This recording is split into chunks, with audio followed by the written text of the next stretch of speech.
In the heart of a bustling Parisian quartier, beneath a sky perpetually painted with the grim shades of uncertainty, lived a humble baker named Jacques Fournier. The air was often filled with the sweet scent of baguettes and croissants, a fragrance that belied the grim reality of the bread lines stretching down cobblestone streets. Though Jacques' boulangerie provided a modest livelihood, he could not ignore the gnawing hunger residing in the pit of his stomach, a hunger for justice and equality. Each day, as dawn spilled over the city in golden hues, Jacques would set about his routine, kneading dough with hands calloused by years of labour.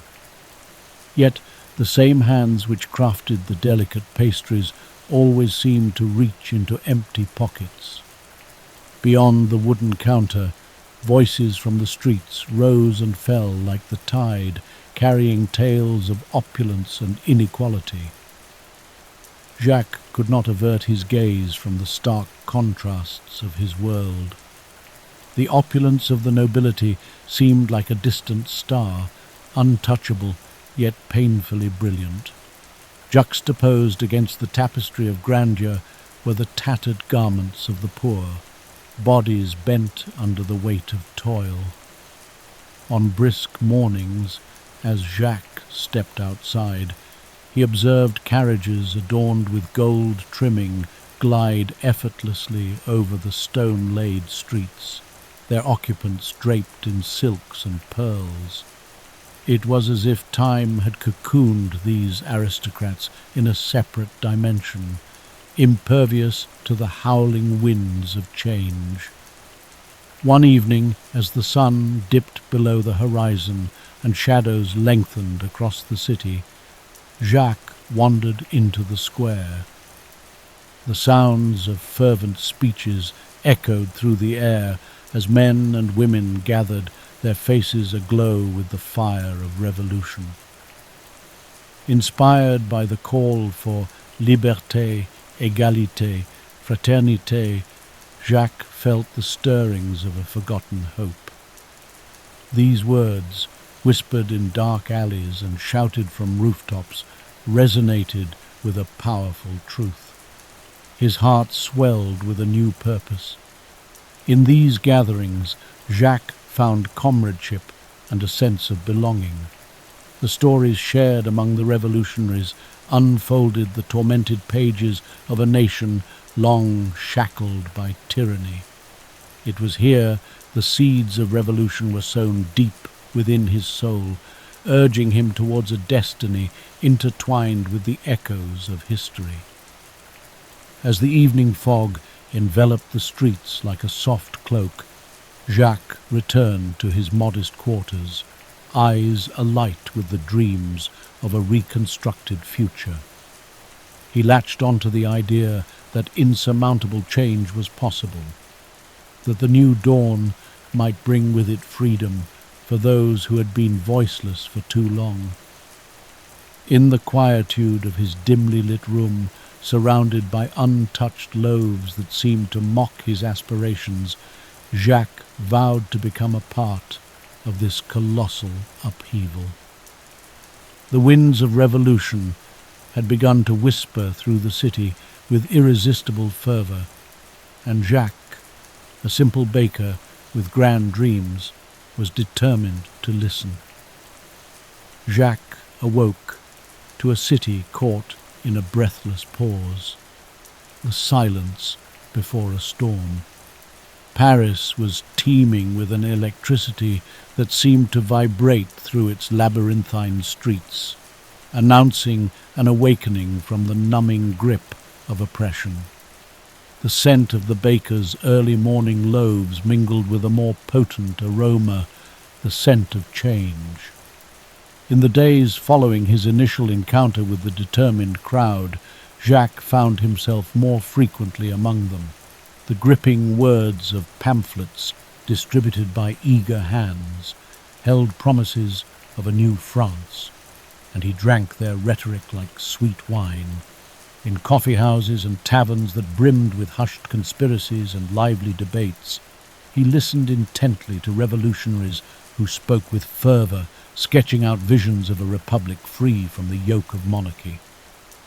On July 14th, 1789, Jacques became part of an event that would be etched into the annals of history, the storming of the Bastille. The ancient fortress stood as a symbol of royal tyranny and despotism, its stone walls towering ominously over all who dared gaze upon it. That day the air seemed thick with anticipation as Jacques marched alongside fellow citizens, each step echoing with the collective pulse of revolutionary zeal.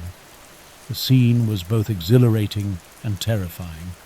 Crowds of Parisians swarmed the Bastille, voices raised in defiance as the building loomed above them like a menacing colossus. High above, the tricolour cockade, a potent symbol of the revolution, fluttered defiantly in the breeze. Jacques felt the surge of human force as the mob surged forward, the ensuing pandemonium resonating with the hope that lay within their hearts. As the gates crumbled under the relentless pressure of the masses, a roar erupted, a primal cry of liberation. Jacques, swept by the torrent of humanity and driven by the exhilarating realization of their power, found himself inside the fortress. The stale, cold corridors of the Bastille fell silent, no longer resonating with the cries of the unjustly imprisoned. That evening, as the burning torches cast flickering shadows over Paris, Jacques walked home on air lit with the flame of possibility. Voices still rang out, singing songs of freedom through the streets, the night a vibrant tapestry of triumph. The Bastille had fallen, not just as a building, but as a monument to tyranny. And in its absence, Jacques felt the dawn of a new era surge forward with unstoppable momentum. In the days that followed, conversations shifted with hastened excitement. The revolution had tangible impacts, swelling through every artery of French society. Jacques, now deeply entrenched in his revolutionary role, dedicated his time not just to baking, but to organizing gatherings and spreading the revolutionary spirit through his vibrant neighborhood. Quiet nights, spent alone in his modest room, were now filled with the discussions of fellow revolutionaries, the air heavy with the earnest commitment to reform and justice. Despite the squalid conditions and ever-present worry of an uncertain future, they dreamed collectively of liberty and equality, the kind that had only been whispers until now. For Jacques, the revolution had transformed from an abstract notion into a living entity, a dynamic force propelling itself forward.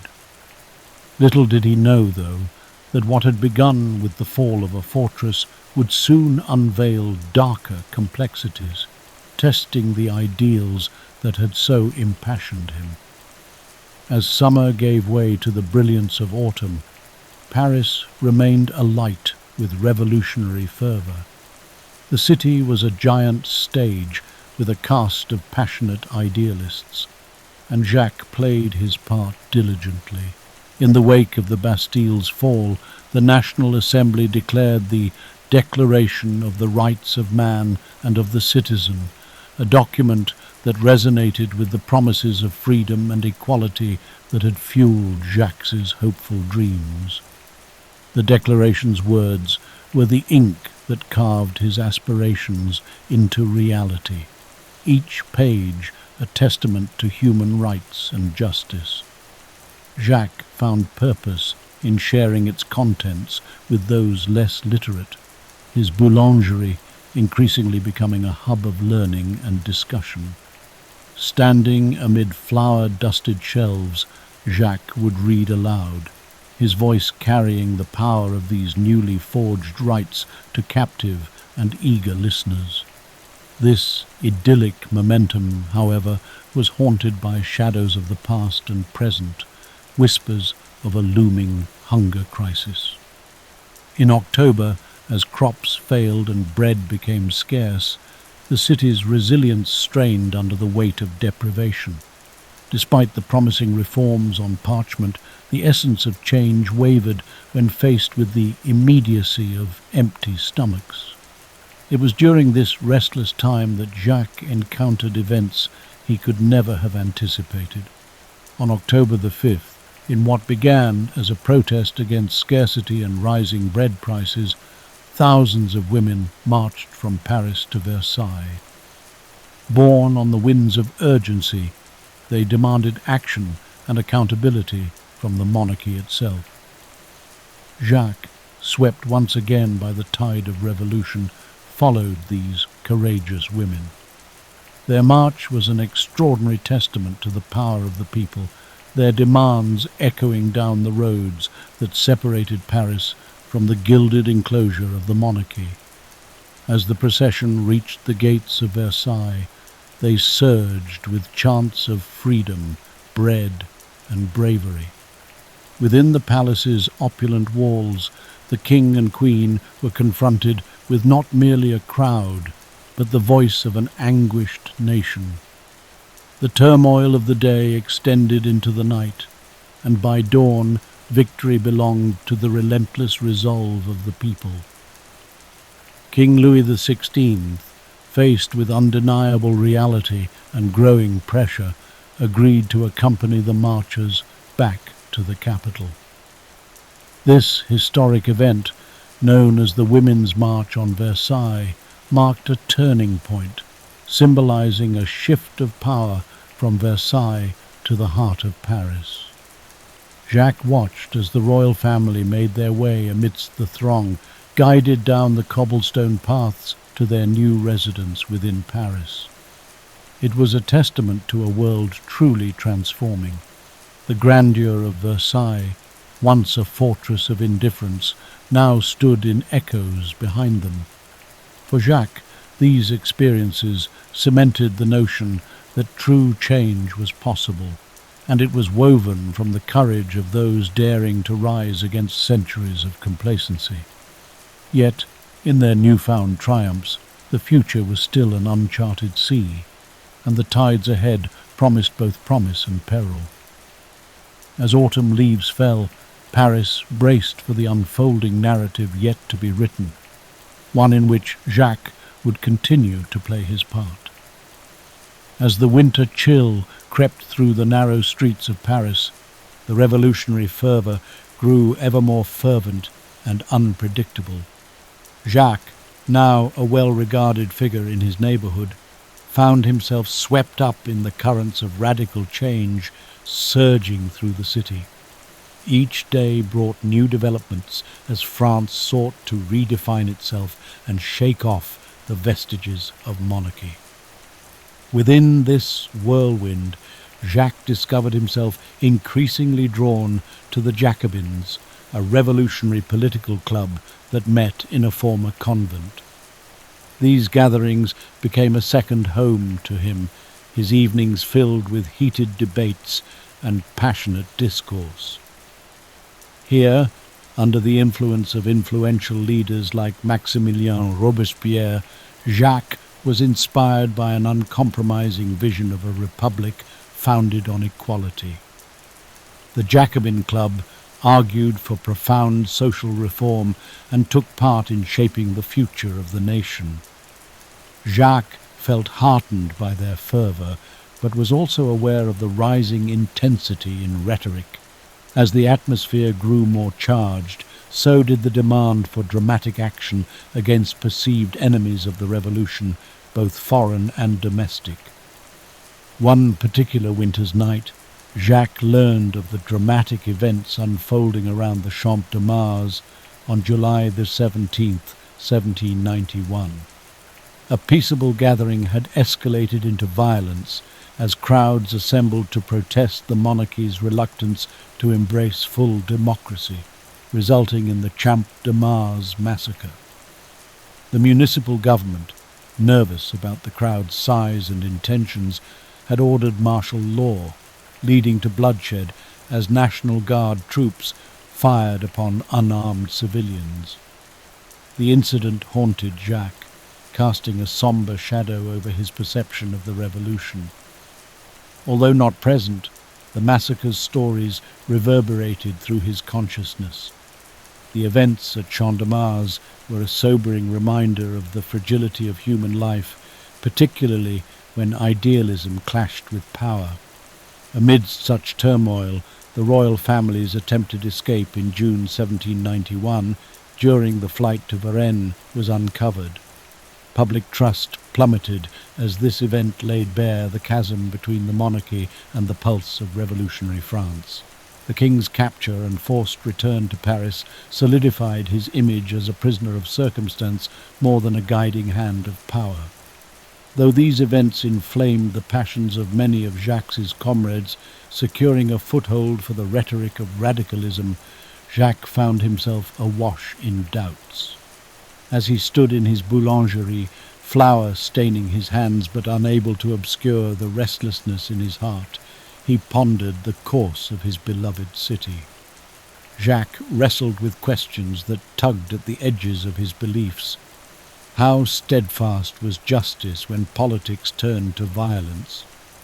The Girondins exchanged diplomatic words with foreign entities, while the Montagnards demanded vigilance and virtue at all costs. Such divides within the National Assembly reflected deeper fractures across the nation.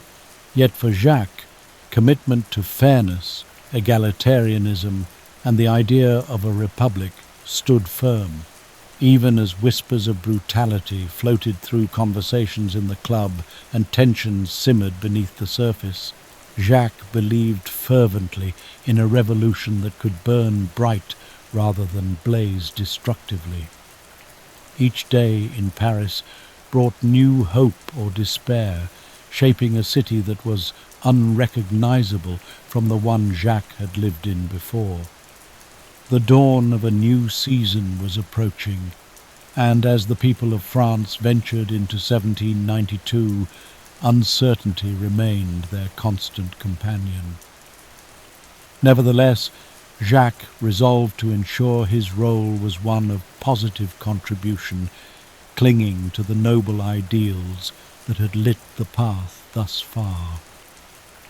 Spring arrived with vibrant strokes of green painting the Parisian landscape, yet the city found itself amid a storm of escalating tensions. The year 1792 brought with it a decisive shift towards radical change, as France faced growing external threats and internal divisions.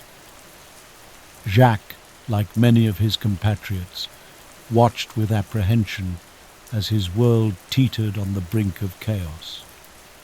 In April, the French revolutionary government declared war on Austria. This conflict marked the beginning of the French Revolutionary Wars, a series of campaigns that would draw the fledgling republic into an unrelenting storm of global confrontation. Jacques viewed the war declaration with mixed emotions. A sense of patriotic duty clashed with a growing concern for the inevitable suffering of ordinary citizens. Tensions within Paris mounted as rumors of treason and betrayal circulated with alarming frequency.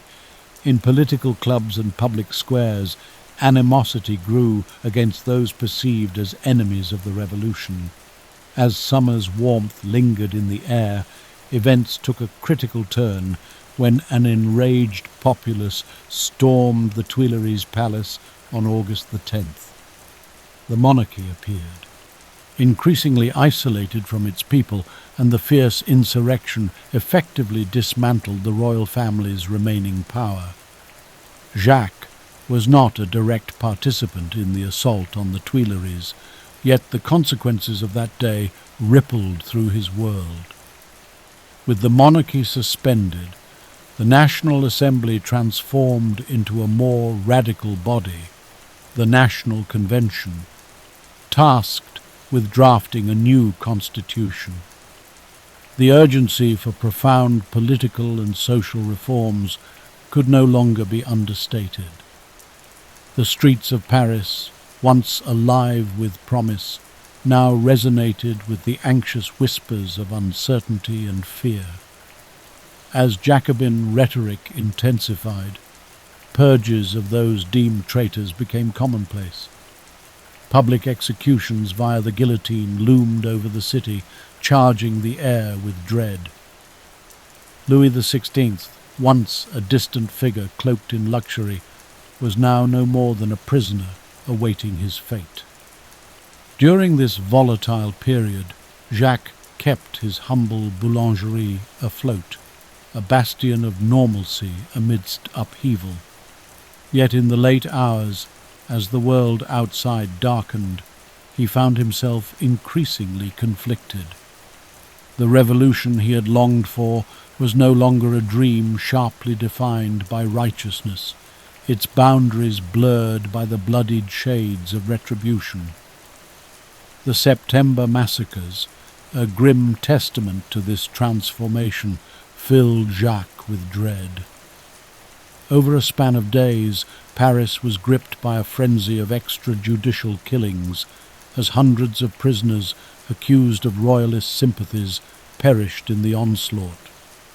These acts of violence troubled Jacques deeply, shaking the foundations of his faith in the principles of the revolution. Though troubled by the relentless tide of violence and paranoia, Jacques remained committed to playing his part in shaping the future he had once so vividly imagined. Amid shadows that threatened to obscure his ideals, Jacques continued to lend his voice to the need for justice, cautioning those around him of the potential for tyranny to rise, even amid liberty's dawn. As autumn descended, blanketing Paris with a chill that seeped into bone and soul alike, Jacques pondered the path ahead. The monarchy had fallen, yet the revolution demanded more than mere change in governance. It sought a transformation of the human condition itself. And so, amidst internal conflicts and external wars, Jacques resolved to hold steadfast, nurturing the hope that reason would ultimately prevail and guide the nation towards a brighter horizon. As the frost of winter 1793 settled over Paris, the city found itself engulfed by profound transformation. The revolution, which had promised to elevate mankind, now seemed to totter on the brink of self-destruction. For Jacques, these were days marked by both hope and heartache, as the nation grappled with the weighty consequences of its actions. The trial of Louis XVI unfolded with the inevitability of a sombre march. Accused of high treason, the king stood before the National Convention, a figure stripped of power and grandeur, now merely citizen Louis Capet. The debates were charged, yet it was the final verdict, execution, that electrified the city and sent shockwaves through Jacques' soul. On January 21st, 1793, beneath a dreary grey sky, Louis XVI faced the guillotine. Jacques watched from afar, the ghostly apparatus rising ominously against the backdrop of the Place de la Révolution. As the blade fell, severing the past from an uncertain future, silence swept over the gathered throng, a heavy, palpable silence. Jacques felt a mix of triumph and mourning, aware that with the king's death, the revolution had crossed yet another threshold. The execution intensified global hostility towards the revolutionary government, and Jacques soon found Paris plunged into the turmoil of war once more. The fledgling republic was besieged on all sides, faced with the combined might of numerous European coalitions determined to quash the revolutionary flames. Conscription and mobilization called many to arms, a call that brought familiar faces from Jacques' neighborhood to bid farewell at city gates. In the heart of the city, Robespierre's influence soared, his rhetoric seasoned by an impassioned vision of a republic rooted in virtue and egalitarianism. Within the Jacobin club, Jacques witnessed the birth of radical legislation. The law of the maximum sought to stabilize the economy by regulating prices and wages, a measure welcomed by commoners strained by scarcity. Yet with such measures came the reign of terror, a period of ruthless purification in which suspected traitors were swiftly condemned by revolutionary tribunals. Jacques watched as paranoia took root, infecting relationships with distrust and suspicion. Under the watchful eye of the Committee of Public Safety, execution became a grim spectacle, a symbol of relentless vigilance. Though the revolution's grip tightened, Jacques drew solace from his community's resilience.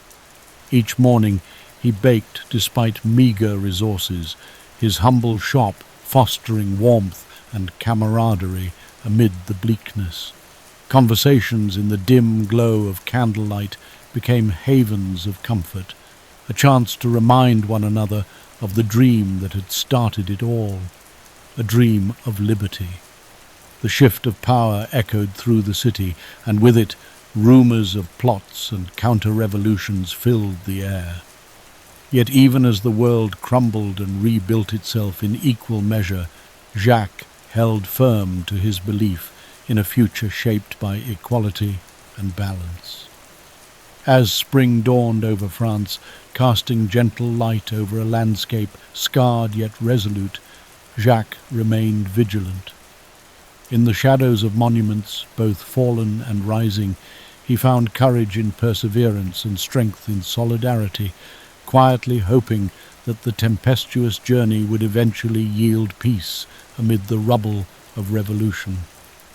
As the spring of 1794 unfolded, Paris stood at the confluence of revolution and desperation.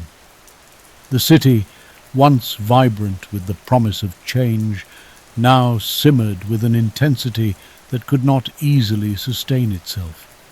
For Jacques, the journey through this formidable landscape was marked by profound observations and a commitment to survival. Amidst the reign of terror, Jacques navigated a cityscape transformed by fear and vigilance. The law of suspects, enacted in the autumn of the previous year, loomed ominously over Paris. This decree permitted widespread arrests of anyone suspected of counter-revolutionary activities, saturating the air with an undercurrent of paranoia.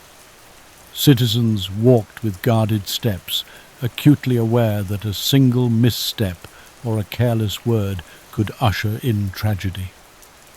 Public executions became alarmingly frequent, the guillotine's presence casting a long shadow over the populace. Jacques found himself haunted by the increasing bloodshed, his heart heavy with empathy for the victims whose stories were cut short in the name of vigilance. Robespierre, ever more dominant in the National Convention and the Committee of Public Safety, espoused ideals of virtue and purity with unwavering fervour. Jacques, still engaged with the Jacobin Club, perceived the contradictions within the revolutionary leadership. Their pursuit of justice became entangled in cycles of retribution, and Jacques pondered the delicate line between vigilance and tyranny. It was during this tumultuous time that the Festival of the Supreme Being took place on June the 8th, 1794. Conceived by Robespierre, this grand event sought to supplant traditional religious practices with the new revolutionary ideals. The festival was a spectacle of orchestrated grandeur, with symbols of enlightenment and virtue displayed alongside vibrant processions. Jacques attended with a blend of curiosity and skepticism, standing amidst the throngs gathered to witness the celebration. The Place de la Révolution, had transformed into a canvas of revolutionary iconography, and Robespierre presided over the ceremonies with almost divine authority. As the citizens donned their best attire, a sense of unity momentarily shimmered in the Parisian air. Yet beneath this facade of fanatic zeal lay the uneasy restlessness of a populace longing for stability. Jacques observed the public rituals with a critical eye, aware that the imposing presence of the guillotine drew attention away from the noble virtues being proclaimed. By midsummer, the rising tide of executions began to turn against the very architects of the revolution. Within the convention, fear and factionalism spread like wildfire.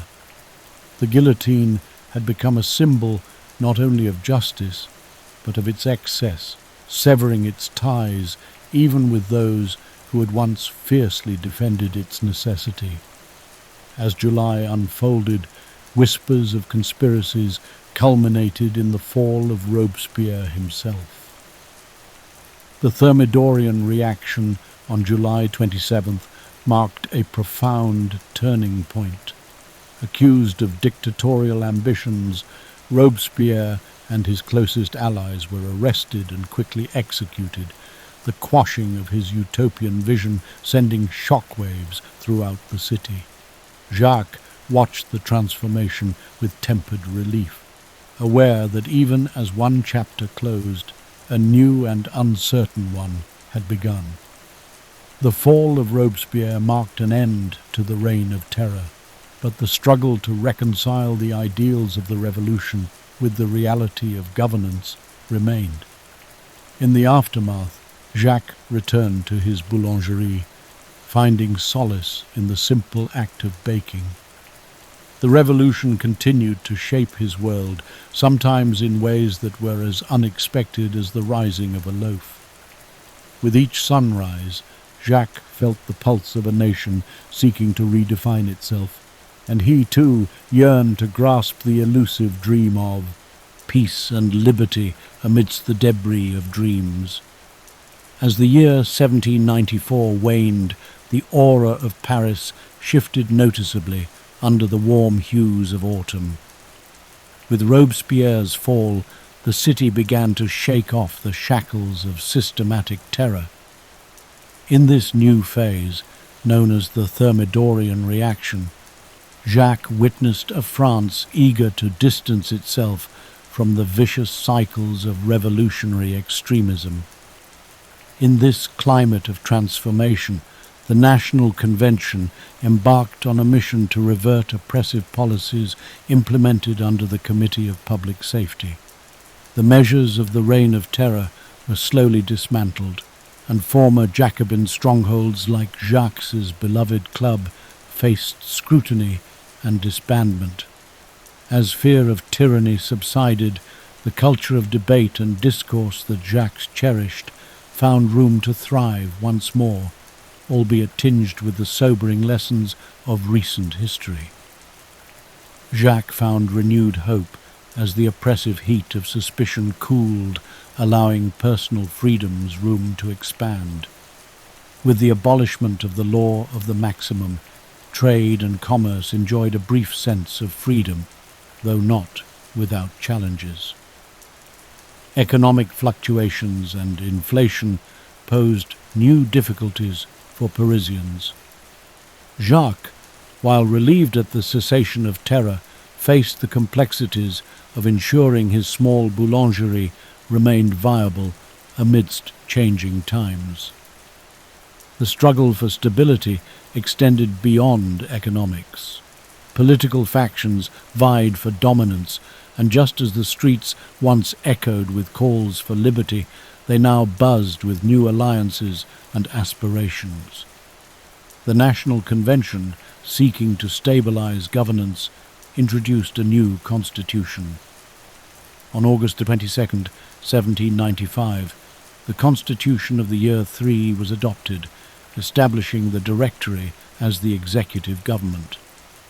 By shifting power into the hands of 5 directors, the system ostensibly aimed to forestall any resurgence of despotism. At its heart, the Directory government reflected pragmatic concessions, a balancing act between revolutionary ideals and the need for consistent leadership. Yet, even as new structures emerged, Jacques observed how deeply France's collective psyche had changed. A nation weary of radical swings began to yearn for equilibrium, navigating the nebulous expanse between idealism and realpolitik. As the Directory entangled itself with the ongoing wars and internal complexities, the atmosphere in Paris grew more relaxed but not entirely untroubled.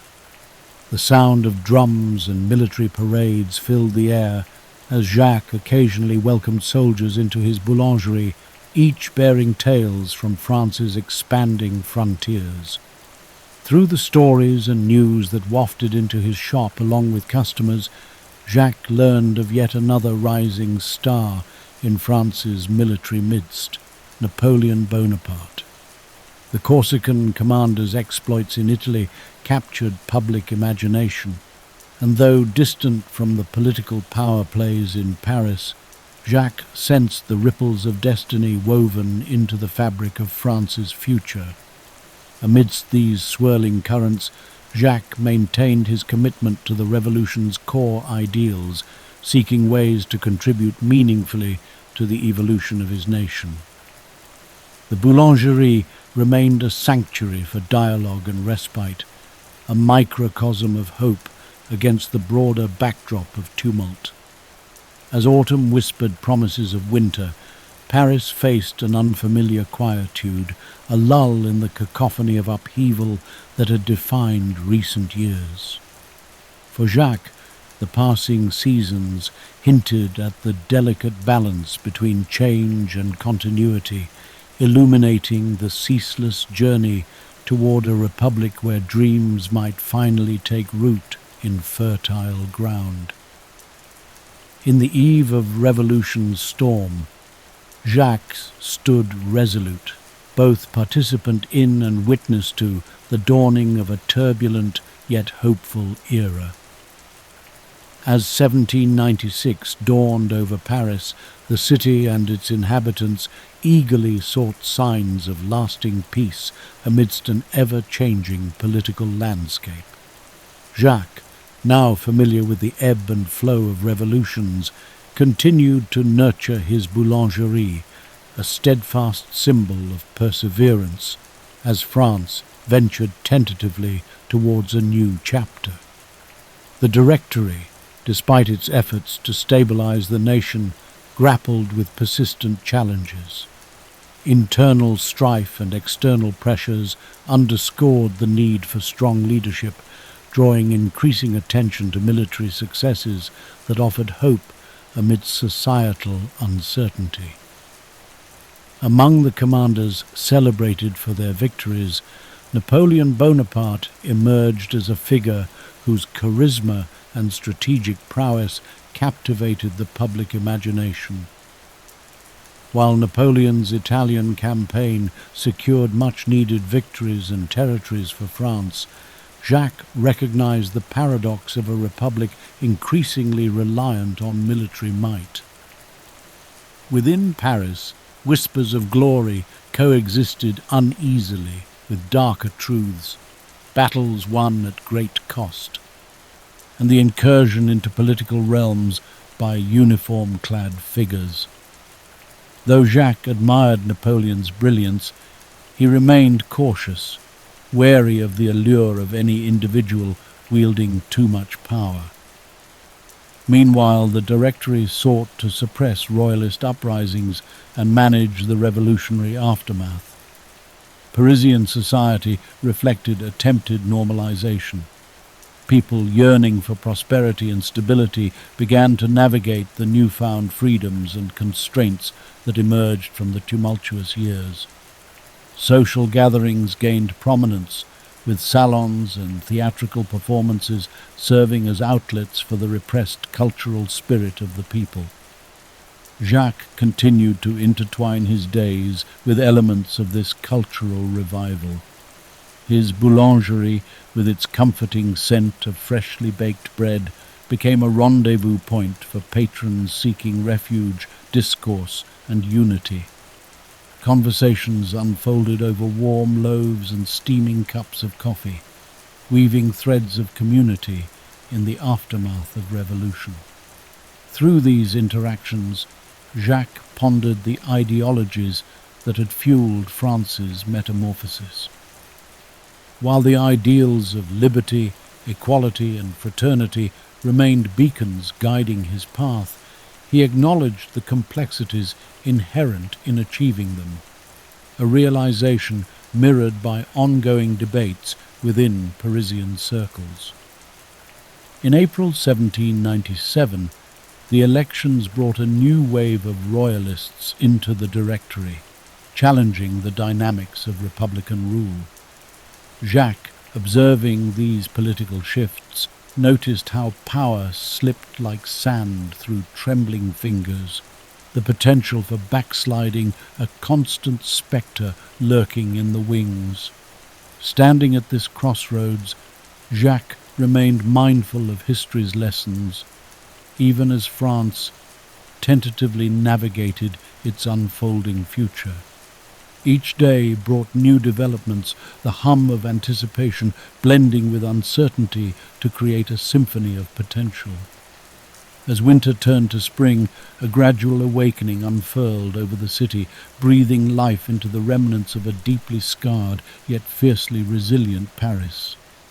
Jacques, through the trials of revolution, understood that the spirit of change was an enduring tide, sometimes retreating, yet always poised to surge forward once more. In the quiet moments of dawn, as he opened the doors to his boulangerie, Jacques gazed upon the waking streets with quiet resolve. In the echoes of past revolutions and the whispers of those yet to come, he pledged his heart to the city he loved, a promise bound by hope, forged in history and inscribed upon the vibrant pulse of Paris itself.